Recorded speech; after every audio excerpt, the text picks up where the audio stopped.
The Indian Army is investigating the development of a next-generation remotely controlled tracked vehicle to enhance battlefield capabilities while minimizing troop exposure. Seeking a heavy lifter with a payload capacity rivaling trucks, this move aims to revolutionize logistics and combat operations. Potential applications include transporting ammunition, deploying heavy weaponry, and combat engineering tasks. Collaboration with Indian private companies underscores the nation's drive for self-reliance in defense manufacturing.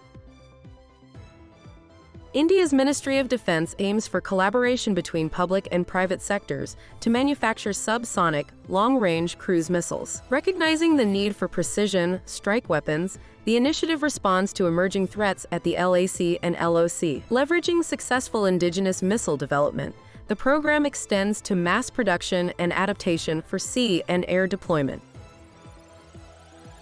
Hindustan Aeronautics Limited is accelerating Tejas Mk-1A production, aiming to roll out the first 2 fighter jets from its Nashik facility by March 2025. With a dedicated production line inaugurated in Nashik, HAL anticipates boosting annual production to 24 jets, addressing the Indian Air Force's demand. Further investment could increase the facility's capacity to an impressive 28 jets annually, crucial for fulfilling the IAF's order.